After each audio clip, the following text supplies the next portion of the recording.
Today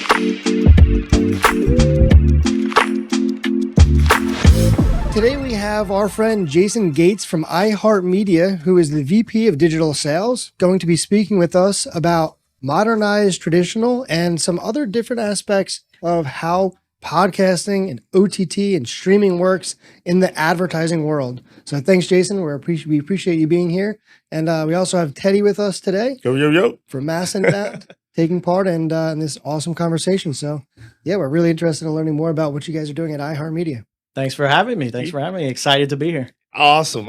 Jason, I have not seen you. How long has this been? Oh, it's got to be at least 3 years, probably. Probably more than that. Maybe probably, longer. Probably Pre-COVID. 4. Yeah. Pre-COVID, so probably 5. A lot changes in the media world in 3 years. Yeah. That's right. Yeah.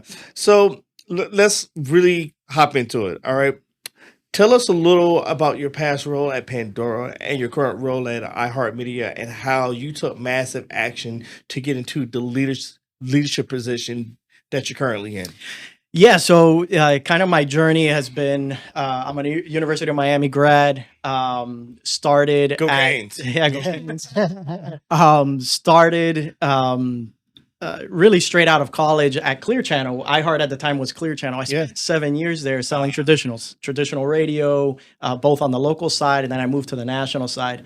Left there, worked with another national, what they call rep firms, who represent multiple stations, radio stations around the country, called SBS and McGavin Guild. So I represented a lot of the Hispanic stations around the country there. Okay. And then that's where I got connected to Pandora. Pandora at the time, this was 2013, 2014, was starting to grow a little bit. Spotify still hadn't really, taken its market share yet. So I jumped over to Pandora and I spent 5 years there. That's where I built up a lot of my digital audio experience, a lot of the digital knowledge, kind of built up from there. And then I made the move to iHeart. iHeart, at the time was growing as a, separate platform from the pure plays like Pandora and Spotify, but in a really unique lane because iHeart is a free app, free to listen to. And they were just at the time, this was around 2018, starting to expand on things like OTT, podcasting. And it was really in its infancy at the time at iHeart. So made the jump over.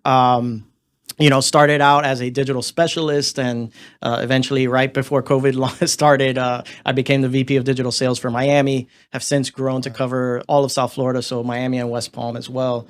It's been an interesting journey just because of the change, right? Even in the gap from my first time at Clear Channel to now at iHeart, so much has changed even within that one company.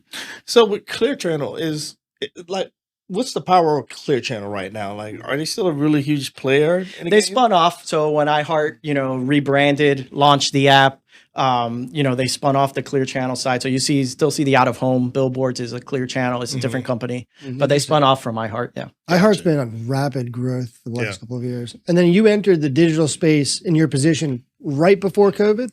It was right when, I want to say it was January and COVID hit in March, so it was one of those, hey guys, I know you put me in this position, but we're going to be facing some rough headwinds here. No, that was a really interesting time for you to make that shift. And obviously no one knew, but during that time, I'm sure there was a lot of change, probably internally and structurally too. The products that you were offering, the services that clients were desiring were probably completely different than what it was 6 months before COVID happened. 100%. I think one of the things that came out of that is, and obviously you can't predict these things, but habits changed, right? People started streaming more, whether that was audio or TV with OTT now. Definitely. And those habit shifts have stuck with us.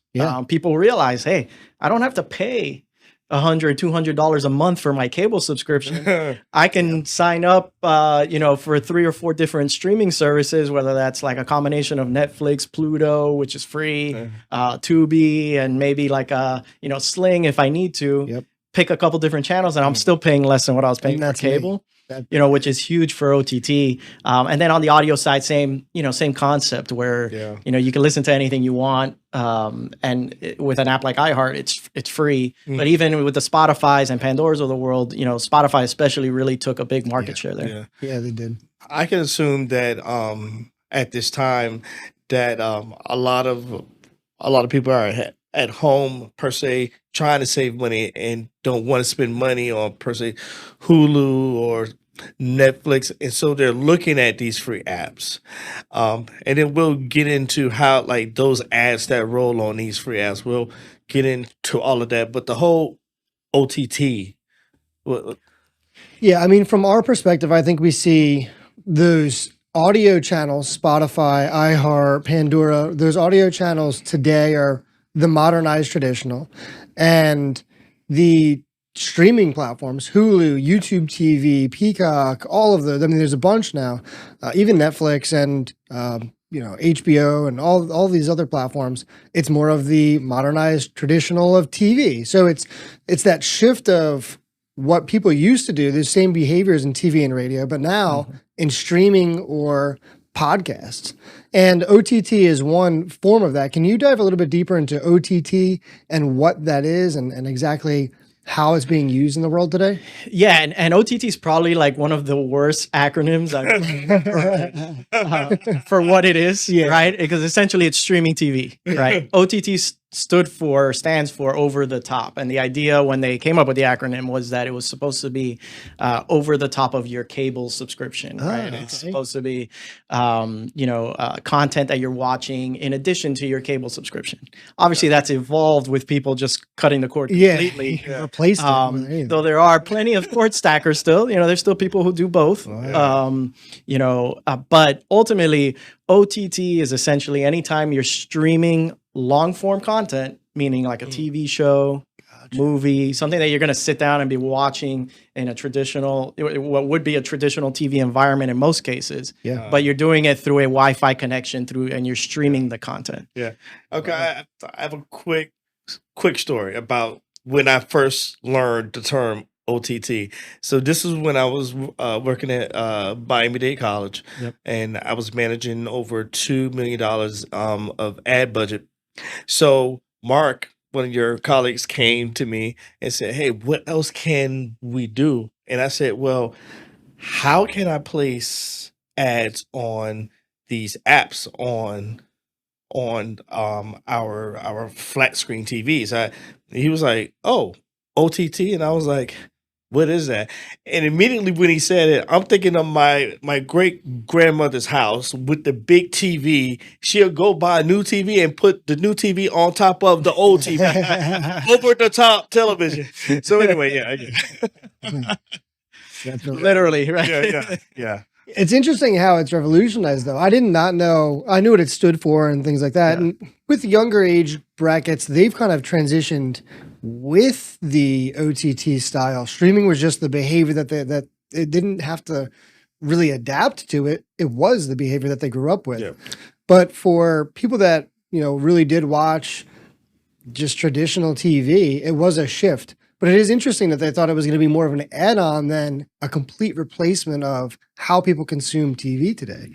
Yeah, no, and when you look at the different segments, right, what you just described is a cord never, because this generation never grew up with, using cable and using satellite. So when they buy their first or rent their first homes, they're just going to continue doing what they've been doing. And we're seeing that in that 20 to 30 year old, age demo. There's a huge percentage of what we call cord nevers. Then you have the cord stackers, which we described, and then the cord cutters, which is the, fastest growing. More than half of the US has already cut the cord. Wow. That inflection point happened earlier this year. So, if it continues in that growth pattern, again, it's not to dismiss traditional TV, but the trend line is there and the scale is there now, even though advertisers haven't completely caught up to it. They're still spending so much on traditional TV. It's more about right sizing kind of that perception. Well, I think people want to, with the streaming devices, people can be far more selective in what they want to watch. Yep. So they're purchasing just, HBO or just Netflix, and then they're putting together almost like a playlist of exactly what they want to watch. And they're doing that with any type of streaming, really, opposed to having just everything that they can possibly have to watch.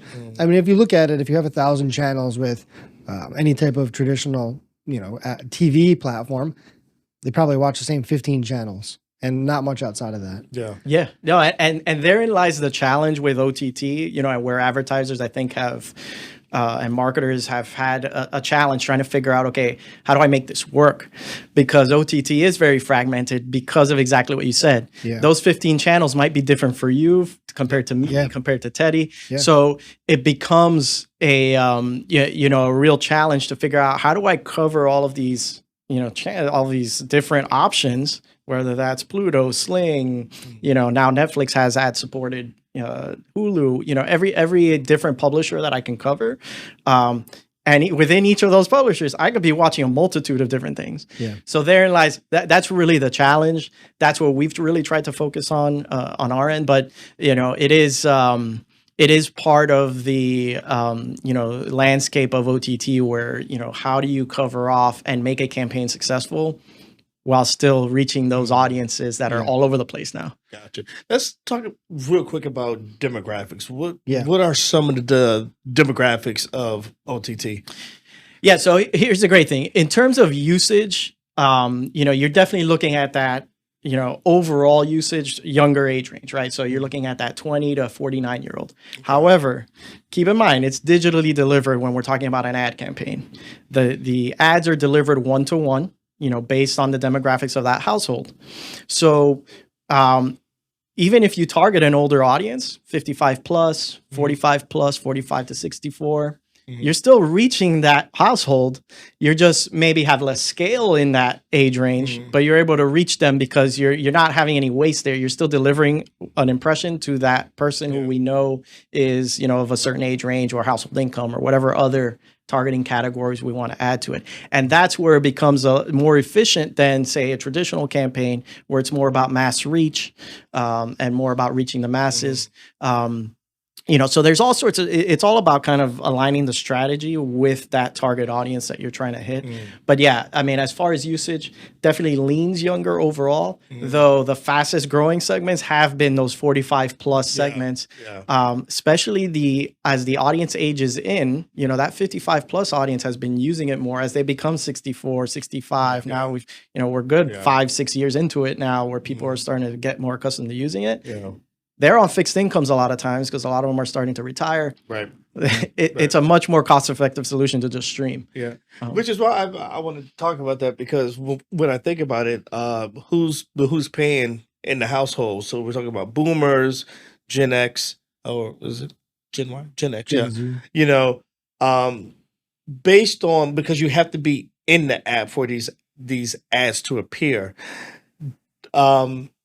Do you simply go off of the account, like the person who made the account, and that's based per the ads that are being served, are those ads being served because of the demographic of the person that opened the account? Yeah, so it's a combination of things. You'll have first party data, kind of like what you're talking about. Okay. That would come from registration data, like you said. So when you register for the app, you put in your email, some basic information about yourself. However, most of the, real intense data, like the household income and some of the more intensive data that, would make sense for a campaign, comes from third-party sources. Okay. Yeah. So, and most companies use some sort of third-party data source. The advantage of companies like iHeart, companies like Amazon, companies, like a Hulu probably, is that we have access to a lot of first-party data. And the more first-party data you have, the more accurate that targeting is going to be at the end of the day. So that, even ourselves, we've aligned with partners like Amazon to be able to access that first-party shopper data. So we can target someone who's been shopping for something on Amazon. Perfect. But things like that, like those are the factors that come into play when you're trying to reach a person in the household. And yes, it's a mix of sources, first party, third party data. A lot of times, it just depends on what the category is we're trying to hit. Awesome. Yeah. So, what is all right? Connected TV versus OTT. What's the difference? So here's it's an interesting question, just because media companies do define it differently. Okay. I'll tell you the way we define it. We define all CTV as OTT. Because if you're watching on a connected TV, it's a large screen, and that to us, that means you're watching something long form. That means you're going to be sitting there very much like a traditional TV experience, watching a movie or a TV show or something that you're going to be sitting with the family potentially, or co-viewing and watching on a large screen. To us, that is OTT. That's also connected TV, because connected TV is anything you're watching through your TV that's connected either through some sort of streaming device like a Chromecast, an Amazon Fire Stick, an Apple TV box, a Roku box, anything that turns your TV into a smart TV is considered connected TV. Okay. Oh. Your TV might be already a smart TV too. Now all the new TVs now are. Yeah. That's also connected TV. So all of that is what we consider connected TV, and all of that is OTT. Now, if I'm buying any sort of advertising through, as you can imagine, I could be watching a movie on my tablet or my mobile device. Mm-hmm.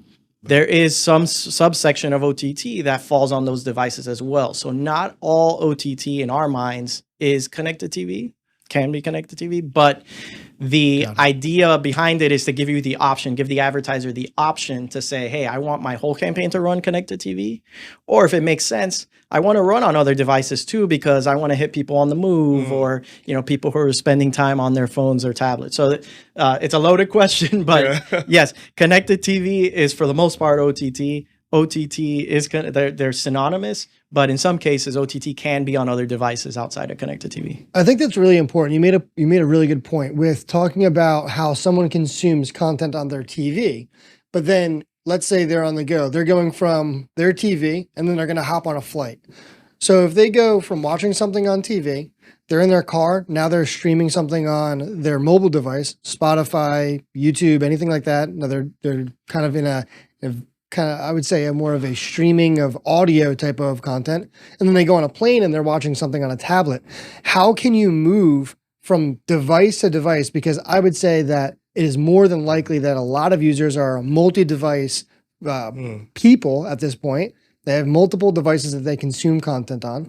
And how can you transfer the consumption of content from device to device, but keep it seamless? Spotify does really well at this. And when I am listening to something on, usually I have speakers in my house, I'm listening to something, I leave, I go in the car, it literally picks up to the T right where I left off, from in the house to on the car, in the car. And I'm just listening to the same exact thing.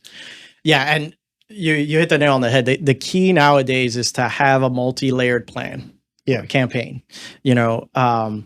obviously, it can be with one provider like an iHeart. It can be with multiple providers. But the key is that you're hitting that target audience in multiple ways. So if you have an OTT strategy that's 100% connected TV, kind of what we were just discussing, and hitting them on a large screen at the home, that means you're hitting them at home that way.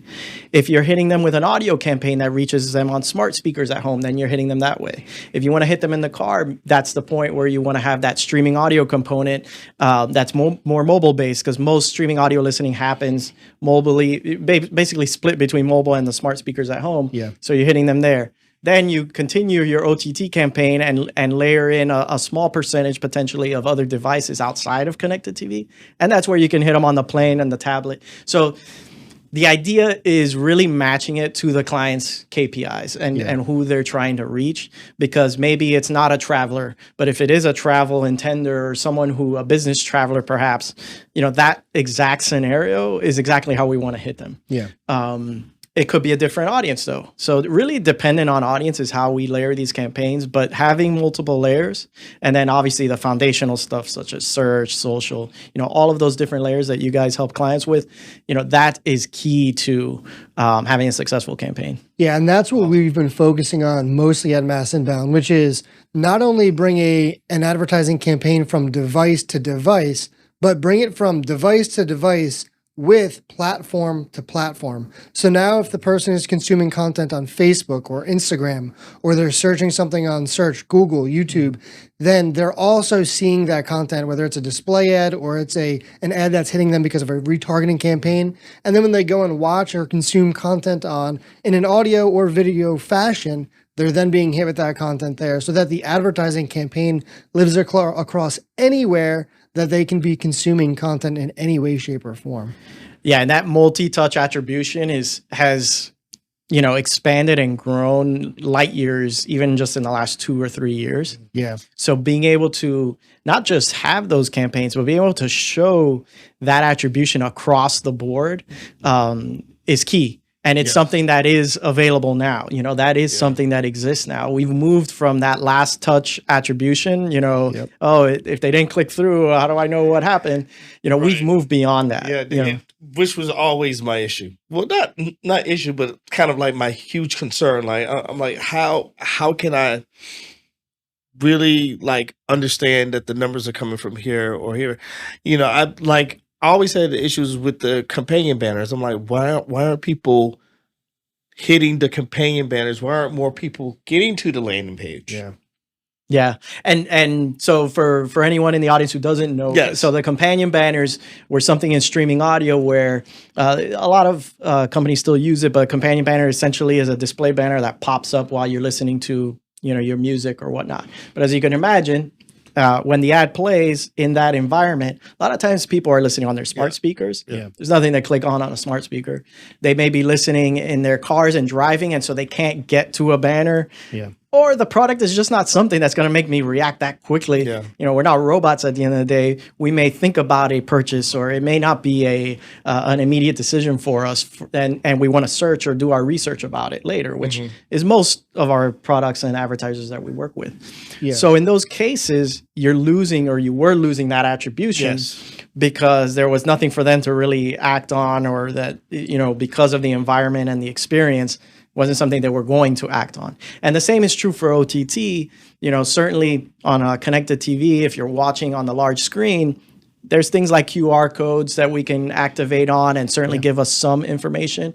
But at the end of the day, people are going to end up going to search. People are going to be retargeted on social, and it's all part of the journey. And that whole multi-touch, multi-layered campaign, it's why they work so well, is because we're now that we can track it, you're able to see that journey and and hit them bring them to the bottom of the funnel, like we talk about, to have a conversion. So with the retargeting, you mentioned retargeting. Is it that iHeart has a service where you retarget people who are listening and watching the ads? So there's a couple of different ways to do retargeting. Okay. Off of OTT, you can retarget usually through display or other pre-roll video. And that's another big confusion a lot of times between OTT and what we'd consider like pre-roll video. Pre-roll video to us is running before short form content. So before I mentioned OTT was really running ads in long form content, pre-roll video runs before short form content, meaning I'm going to be watching like a news clip or a sports highlight, something that's real short that usually you'll see an ad, and most of us have experienced this. We'll go to play the video. It's a short, like 15 to 30 second ad, but I could skip out of it after about 15 seconds. Which is another key difference from OTT. OTT, you can't skip out of the ads. You're forced to view them. Now, the advantage of having that pre-roll retargeting is that they've already seen the OTT ad. Now the idea is, hey, they're less likely to skip because now we're retargeting them with a message and they can click through on it at that point. So that's one way of having an actual click-through attribution. But beyond that, we do pixel tracking through third parties. We work with a couple different third parties like Claritas and ArtsAI to do pixel tracking, which matches back to the user who we serve an audio or OTT ad to. The great thing about that is, we can track across multiple tactics. So you can see streaming versus podcasting versus OTT and see the synergies between them, or the differences if we want to optimize and make the campaign work as best as it can. Awesome. Now, one question off of that: when doing any type of streaming or OTT, there's a wide selection of platforms that are used for this. Correct? What are the platforms? How does that work? So, in terms of platforms, are you referring to publishers or more about the delivery? Kind of like the delivery mechanism. More about the publishers. Okay, so in the OTT space, kind of like what we were talking about earlier, it's so fragmented. You can, someone could be watching Pluto, which is free, or they could be subscribing to Tubi or Sling, where you could watch anything. So when we built, and I'll use our example, though certainly there's a lot of different companies that are in the OTT space, and yeah, every media company under the sun offers some sort of OTT. So I don't want to make it sound like we were like the inventors of OTT or anything like that. But certainly, I feel like our advantage is really in our scale, the size of the company, because as you can imagine, just like all of our sellers in South Florida selling OTT, we have that scale and that bandwidth. We deal direct with publishers to access their inventory and place those ads. And so that scale gives us an advantage. Yeah, of course. But when you're looking at so many different publishers, it helps to have a company like an iHeart or any other sort of cross media company that can have those direct relationships with every single publisher, set up the platform, because you do need in-house, and ours is a fully in-house platform, though we work with Xandr as our DSP to place the ads. But you have that in-house platform to have different deal IDs, and deal RDs are essentially, in the programmatic world, deal RDs are like you can buy specific audiences and specific channels within a platform. So if I'm buying Sling, for example, we've set it up so we have news Sling, sports Sling, different categories within Sling and within each of the different publishers, so that you're able to target as efficiently as possible. Makes sense. But the advantage of that is obviously you're able to buy mass scale because you're able to use a company like iHeart to buy and get access to all of these different publishers without having to go each one yourself. That would be crazy. If you had to go to each one yourself, that would be like full-time job. Yeah. Is it possible to buy remnant inventory with OTT? So I believe remnant does exist. It's not something that we do per se. I believe there is a remnant opportunity. What I will say about that is sometimes the quality, there's a lot of fraud out there. Yeah. That's one of the things really in the last 2 years that's been a big buzzword, is the fraud around things like OTT, things like programmatic. Like, how do I know that the impression I bought is actually being delivered? Yeah. And so one of the things is that, across the board, iHeart as a company is MRC accredited, is double verified, so that the impressions that we're claiming to be delivered are true and verified, to be delivered. So when you're buying remnant, and again, we don't necessarily, dive into that space, but that would be the one area of caution I would say, is just make sure that it's a company that can verify or has, that backing from a third party, that those are verified impressions. Right. So what do you consider to be the major benefits of OTT advertising? Like, probably like the top 5. Yeah, I'd say, the targetability. So the fact that you can reach an audience with no waste on a one-to-one level, right, is a huge advantage, because you, especially with a client or with an advertiser who wants to reach a specific geo, you're able to target down to zip code level. So, as long as you have enough impressions in a group of zip codes, it can be very efficient for an advertiser to reach pretty good size audience without, spending a fortune, or definitely without spending what they would spend on traditional TV. So that, kind of like one-to-one level efficiency is one of the big advantages. Just the fact that it's an uncluttered space still.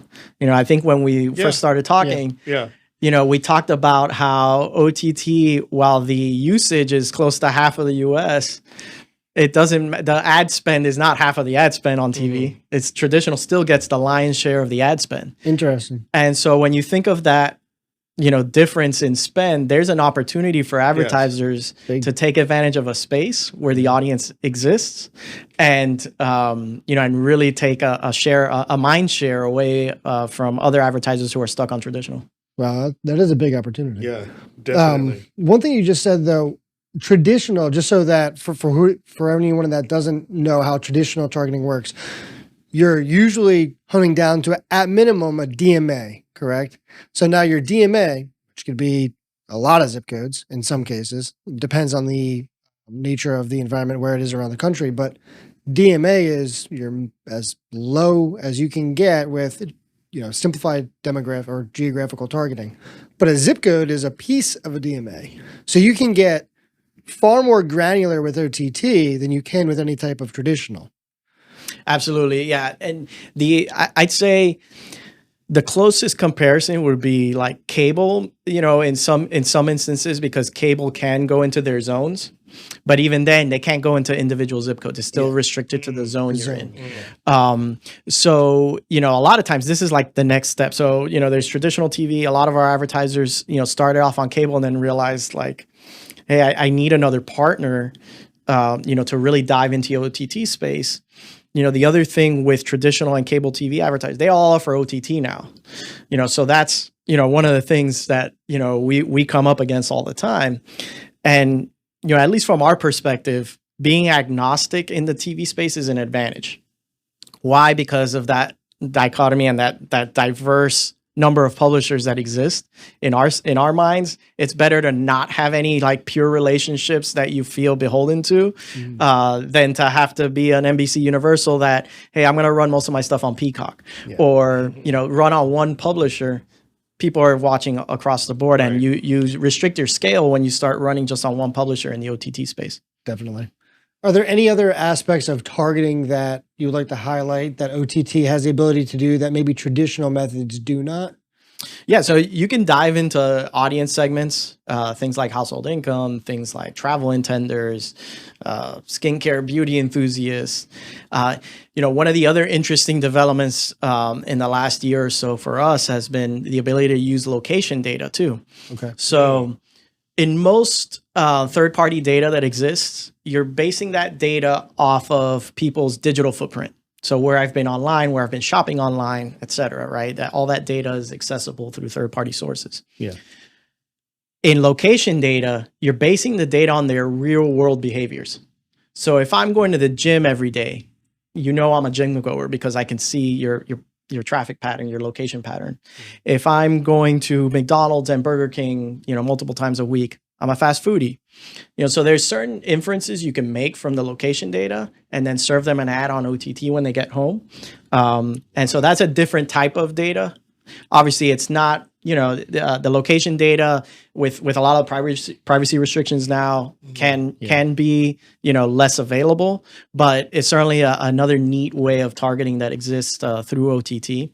And then the last thing I'd say as far as targeting, you can even, with, access to like Amazon first party shopper data, that's a huge data set to be able to access. So you can imagine the variety of ways you can target someone based off of their shopping patterns, their search patterns on Amazon, even things they didn't even buy, but maybe search for, so there's a whole host of ways to target them that way. Interests and behaviors are really amazing ways to target because you can really find out a lot about someone or about what their interests are and who they are and how they interact or what they're looking for currently in their life to be able to serve them a product or service in an ad that fits their specific needs at that specific point in time. Because needs and desires change, right? As people grow, as different life events happen, that all changes and it changes very fast. Yep. So keeping up with that person's data in that regard can allow you to put a product or service or an advertisement of a product or service in front of that person at the best point in time, which is probably the most important thing. Because everyone might be a purchaser of a product, but that point in time might be different. So it's something to really note. 100%. I want to change it up a little bit. Okay. Kenny and I, we will sometimes come up with these scenarios, and I want to talk about events. Let's just say we're having a car event. Mm-hmm. We want to go into like a certain type of scenario for a car event. The question is going to be, how can OTT help that event versus traditional television? So you want me to just to break down like what we do in the mornings? Yeah. So typically what I'll do is for our sales team or for any of our account managers, what we'll do is I'll come up with a scenario and it'll be a real life scenario. And then the objective is to come up with a tailored marketing plan for that scenario or for a pretend client in that case scenario. It's almost like a role play. Yeah. But instead of a sales role play, it's more of a media buying role play. Gotcha. So for this instance, what I would say is we have a client that is a car dealership that's putting on an event. They're bringing 100 cars to a specific location in, we'll just say West Palm Beach, Florida. And they're looking to sell as many cars in a 3-day event as possible. The event lasts from Friday morning to Sunday evening, 3 days.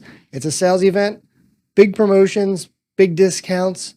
They typically use a $40,000 ad buy for the week-long event. They start advertising on Monday, the end advertising on Sunday. The sale only lasts 3 days. What would be your specific thought in how they should purchase media? Yeah, I think the first question I'd ask is if they have any historical data on the pattern of where their shoppers come from. Because from a geo perspective, I'd want to know how far are people coming to these events from? Is it, pretty much relegated to a 10-mile radius, or, do people come from all over the county because the deals are that good? Great question. So the answer to that, and usually I'll go back and forth and I'll answer that. I act as like the media or the owner in that perspective. So I'll answer that. Because of the nature of the car environment for the last couple of years, these are, we'll say they're more used cars and they're very specific. So a buyer is willing to travel up to 100 miles away. Okay. So we can pretty much cover, the whole market essentially, if it's that wide of a range. I think there'd be a combination play here. You'd be looking potentially at a combination. Obviously it's a short-term flight, because it has a finite end date. You have the event coming up. For most of these type of campaigns, we run a 2 to 3 week campaign leading up.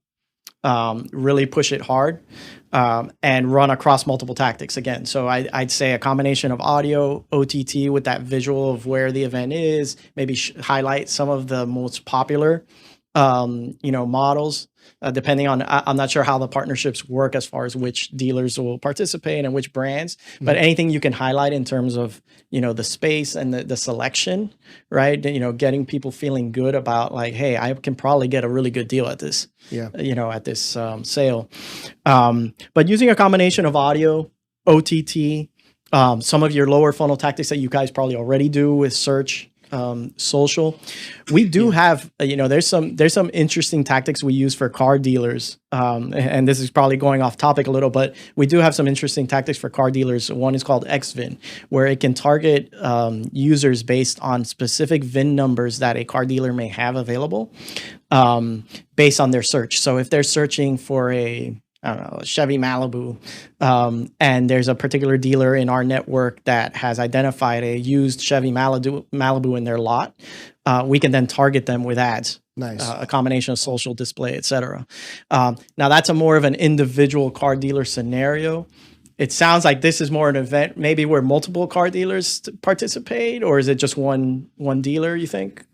It would be, in this case, it would be, I would say it's one dealer, but they have a wide variety of different types of vehicles. Because they're all used. Because they're all used. So they're not particular to just one brand, one model. So they're it's everything that you can get out there. Yeah. So the great thing is there's auto intender data, right? So going back to your point, as far as like what part of the funnel that they're in, you don't want to get someone who just bought a car. Yeah. You want someone who's been shopping for a car in the last 7 days, essentially 7 to 14 days. That's really where the data set lives. And you want to hit those auto intenders. Even things like, going back to Amazon has Amazon Garage, where they can see the, people put their make and model of the car they have and how old it is. Yeah. So based on the data of how old a car is, they can then target users through an OTT campaign, for example. But we can use other things like audio to reach people and really build that frequency, that top of mind awareness. Hey, the sale's coming up, all sorts of models available, whatever the offers are. If there's a certain financing partner that's available too. We do this a lot of times with credit unions who do these big multi-dealer, which is where my question came from, multi-dealer type sales. But yeah, I mean, the answer is it's a combination of tactics. Ultimately, if the geo is that wide, you want to hit them in multiple ways. So, audio, OTT, and then some of that lower funnel clickable assets as well, to make sure you're driving a lot of interest. And you want to try to pre-qualify as many as possible beforehand in that window.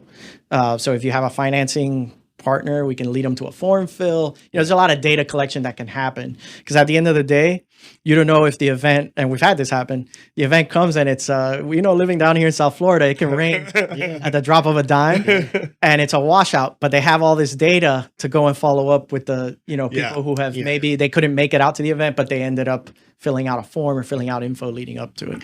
So how do you measure the performance of OTT marketing campaigns in this sense? Yeah, so this goes back to the pixel tracking that I was talking about. We work with a couple different third-party partners, for example, but essentially what they do is they place a pixel on the client's sites or on the advertiser's site. They can track up to 6 different pages. So it could be, you want to see what that journey looks like, the home page, maybe a product page, a contact page, and then wherever that actual conversion happens. So in the case of a service, it could be a form fill. In the case of a product that they're buying, it could be the actual thank you page once they've made the purchase. So they can track all of that, put pixels on all of that. On our end, we put a tracker on the ad that we serve, on the actual creative. Okay. So since it's served digitally in a digital manner, we can track it. We can put a tracker, what we call a tracker on our end. So we know what IP address and what other devices through a device graph that household is using. Once they use one of those devices, a lot of times it's the same device, but in some cases, like in the case of OTT, you're not going through your TV to search for things. You're going on your phone. Of course. So if they use one of those other devices to then hit the client's site or the advertiser's site, Gotcha. That pixel fires and there's a matchback that happens between the two. That's where the dots get connected. That's amazing, because my issue in the past dealing with leadership at Miami-Dade College was that, I'm trying to sell the concept of OTT, which is weird to them, versus television, So the fact that you can track this, and you can't really track television unless you have a QR code or specific, vanity URL, vanity number, what have you. So that's amazing that, through OTT, we can track all of this. Yeah, absolutely. And ultimately, having multiple ways of tracking is important too. Some clients, some advertisers use questionnaires too to ask, where'd you hear us from? They combine that data with the hard data that we know we have on the pixel side. Maybe there's Google Analytics data, so, GA data that you can take into account too. Looking at different sources is important. I never want to say that like one source is the be all end all of tracking and analytics. Yeah. You really want to look at the field and see where things are landing to get a good sense of what that return on investment is. And at the end of the day, it's about then using that data in a constructive way for future campaigns. Not every campaign is going to work 100%. It never does, right? Like there's no magic bullet. Yeah. It's about making sure that you're improving from day 1 to day 30 to day 60 to day 90, and that you're on a positive trend line to make sure that campaigns work. Yeah. Because ultimately, human beings are complicated creatures, right? Like we make decisions not in a vacuum. So, it's important to take into account all of the multiple touch points that there are and ways that you can track them. How many times does your ad show up in OTT? Is it based off of your ad buy? Off of the ad spend? So yeah, the ad spend. So everything, at least in our case, is based on a cost per thousand. So you're buying as many impressions as your budget would allow, right? Within a given audience. Now, there's obviously a cap based on the universe of people in the audience that you're trying to hit. But, that your question goes back to frequency. Yes. And you can frequency cap on both streaming audio and OTT. Some advertisers like to have high frequency. I personally am a high frequency guy too. I like to, bombard them with a message and make sure they've heard it or seen it as many different ways as possible. Some advertisers don't want that. They want their ad to be seen, a couple times a week, and that's good with them. So sometimes it's a preference. Yeah. The campaigns I've seen work the best are the ones that really get between that, 3 to 4 frequency a week. Mm-hmm. So over the course of a month, you're seeing the ad about 12 times. Okay. That's kind of in that range, but it depends on product. It depends, there's a lot of other factors. The creative has to be good too.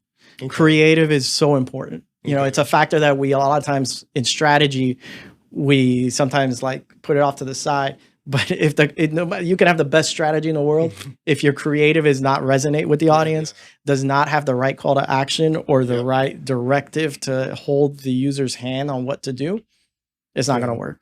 Now, going off creative in your environment, whether it's audio or video format, how are you testing or split testing creatives and in any format? Yeah, it's a great question. And this is where the pixel tracking really comes in handy. Yeah. Because we can take two creatives and let's say, in our experience, we look at it and we say, hey, we're not sure which way this could go. Both creatives are very solid, in our opinion. They have good call to actions. They hit all the benchmarks and best practices that we can think of. Yeah. So in those cases, yes, we do an A/B test, ABC test if there's 3 creatives. And as the campaign rolls, we start communicating about it. We start saying, hey, creative A is starting to separate itself from the other 2, or they're all working equally well, or, this is driving a ton to the homepage, but this other one's driving a lot more to conversion. So, and we start trying to figure out, okay, where's the disconnect happening? So I kind of have a part B to this question. If you're using the data to then show you what creative is performing better, this would be very, very difficult in a traditional space because the data is lacking in many cases, or it's not. It's far harder to aggregate that data in any format, especially when it's like, you can get back to a conversion. You're kind of like, well, I think it worked, kind of. Yeah, 100%. It's one of the challenges in the traditional space in terms of, doing that A/B testing, doing that true, creative conversation. A lot of times we're doing it backwards because obviously iHeart's a huge radio company. We have 850 stations around the country. So what we do a lot of times, we use the streaming to inform the creative on the traditional side. Nice. Very nice. So, that's one of the ways that you can kind of live in both worlds. Even in your example, 100-mile radius, is probably the DMA. Yeah. So in those cases, a radio buy could make sense. Even a traditional TV buy could make sense if the budget is large enough. Yeah. But that's where we'd use the streaming component. You'd have to have a digital component to it so that we can help inform decisions on the traditional side. It helps us see things. Hey, this audio is working better. Let's start running heavier on this one on the traditional side. It's also far more cost effective because if you ran those 2 creatives on traditional in parallel, it would be drastically more expensive. And then you could also be wasting budget on a creative that you could have placed the budget on the better creative, but you just didn't know. So 100%. The other question I had, and how I think going back to my question before in our scenario situation, we look at, and when we're building these type of systems out, we look at the type of purchasers, right? So if you had an event for a car space, in the car space for, let's say, used vehicles, you have people that are currently in the market for the vehicle. So that's like your really, I wouldn't say easy sell, but if you get the right ad in front of the right person at the right time, the stars are aligning. Like it's going to be a great alignment of creative. Your cost per acquisition is going to be probably the most seamless. Cost per click, you're just everything. Your view through rate, it's going to look great. And then you have the person who is maybe driving a 15-year-old, 20-year-old car, and the creative is more like, is it time for a new vehicle? Right? Yeah. And you're maybe pushing the consumer towards being a purchaser because it's that time. You're pushing them and leaning them into making that decision. Yeah. So those 2 creatives can hit 2 completely different personas in a different format. And you have the ability, we do that on digital all the time. We're taking those creatives, putting it in front of those personas based off of who the purchaser is, and then diving that one step even deeper. The person who's purchasing right now, they might be purchasing for a few different reasons. Financing might be the appealing reason, but it also might be, hey, we have a really good rate right now and we're doing $3,000 off the vehicle. So it might be a flat discount because they want a cash deal. So we look at one creative way that is kind of the decision of the persona, and then breaking it down a step further. And you can do all of that in OTT or anything that you're doing. Yeah, it's a great point because, taking the targeting that you're doing and using the creative, marrying the creative to that targeting is huge, right? Because, you're speaking to people who are in two different points of the decision-making funnel. Yep. And you want to hit them with different messaging because of that. So no, you're right on point with that. It's a great point and a great strategy. We do a lot of persona-based campaigns, which is, again, hard to do in a traditional space because I couldn't imagine the budget that you would need to be able to run dozens of different creatives. Yeah. And then you can only target so far down. You can't even hit that demographic as thoroughly as you need to. Absolutely. So we're podcast, Massive Action Podcast. Can you tell us more about what iHeart is doing in the podcast world? Yeah. So along with OTT, podcasting is the other hot, tactic on our end in the digital space. We've actually become, and most people don't know this about us, we are the largest podcaster in the country. And when I say that, it's not just about the app where people listen to podcasts, right? Because we have the iHeartRadio app. You can listen to stations, you can listen to podcasts, whatever you want to listen to in the audio space. When it comes to podcasting, distributing the content, creating the content, being that creator and distributor is the key. Because when we create a podcast, that airs everywhere. That runs on Spotify. That runs on Apple. That runs on iHeart. It runs everywhere where people can listen to, because our concept is we want our podcast content to be heard across the board with no paywall. Some of the, there's a lot of big shows that you have to subscribe to listen to. None of our shows you have to subscribe. You can listen to them for free on Spotify, on Apple, on iHeart, wherever you listen to your favorite podcast. So the key with building out that platform is the fact that we're very much an ad-supported model. We're not about the subscription revenue. We're about the ad revenue. So because of that, we want as many people to hear our podcast as possible. And then we can then target audiences within them across multiple podcasts. We can run a single podcast if we want a nationwide reach. Yeah. Or we can do things like lookalike modeling because we know what our listeners' behaviors and traits are. Yeah. And we can create things like psychographic networks to reach them no matter what podcast they're listening to. We have like the specific profile of audience that we want to hit. And we could drill down to geo same way as OTT. So podcasting has really exploded for us. And because of our leadership in the space, it's become a place where many advertisers come to us for advice, questions, how do I get involved, and so on. So Awesome. I want to make sure that I understand. So if you have a podcast and I want to get my podcast out, is that an ad buy through iHeart or? So that's a different scenario, right? Okay. So one thing is running ads on or using the space to reach that podcast audience because it's grown so fast, right? That's one thing. Running ads on podcasts to reach the audience you want to hit as a part of your media plan, just like OTT. The second part of that is what you just asked. So now we're talking about advertisers who want to use podcasting to get their message out, to build their brand equity, to become build their followers, become an expert in the space. Yes. There are a couple avenues they can take for that. If they have a studio as great as this one, and they can produce content themselves, there's platforms like Spreaker. There's other platforms where they can go and upload the content, and the content gets distributed to all the major publishers, iHeart, Spotify, etc. We do offer a solution as part of a larger plan where you can use our custom team, our team that creates, that's all they do is they create podcasts for brands, and create a custom podcast series.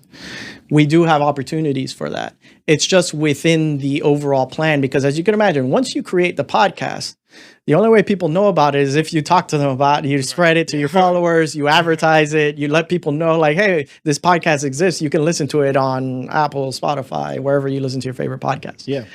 So it's a few different avenues you can take to do that. We do offer a custom podcast team and their expertise, and then it comes with, obviously the whole media plan behind it to help support it. Gotcha. But there's other routes depending on budget. Obviously not every client's the same.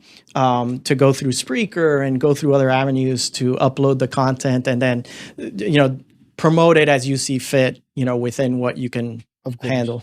Absolutely. Yeah. Wow. So, excuse me. One thing about this podcast, Massive Action, I want to turn it a little bit. Based on your background, where you're from, where you went to college, your role right now as a VP, that took a lot of work. That took massive action. There's a mindset there. Can you give our audience like three strategies on how to take massive action, or what you've taken massive action in to get to where you are right now? Yeah, I think the biggest thing is always being willing to roll up your sleeves, right? No matter what position you're in. So in my management role, I think a lot of the team appreciates that I'm right there with them in planning, pitching, prospecting, closing business, every step of the way, I'm involved with them. I like that. Yeah. And then always just being, educating yourself as well. Like what I know today won't be enough tomorrow. Absolutely. So, being able to kind of always be willing to learn and having the, humility to say, like, I don't know everything. I think that's important, at least from my perspective, being able to continually learn and evolve with the changes. I started as a traditional radio seller, like just radio. That's all we sold. Yeah. Radio. Then there was like, hey, you could sell ads on the website, on the station website. Oh, cool. All right, nice. Here's some display banners I'll throw on Y100 and, we'll put it as part of your radio campaign. Then it evolved. Oh, there's this stream. You can listen to radio on your phone. That's amazing. So as things grow, being able to learn and adapt with them and learn what other new opportunities are, because it's happening so fast. What I know today is not going to be the same as what I need to know tomorrow. I completely agree. Absolutely. Absolutely. Well, Jason, we really appreciate you being here today, sharing some information on not only iHeart, but the streaming world, OTT, podcasting, and everything in between.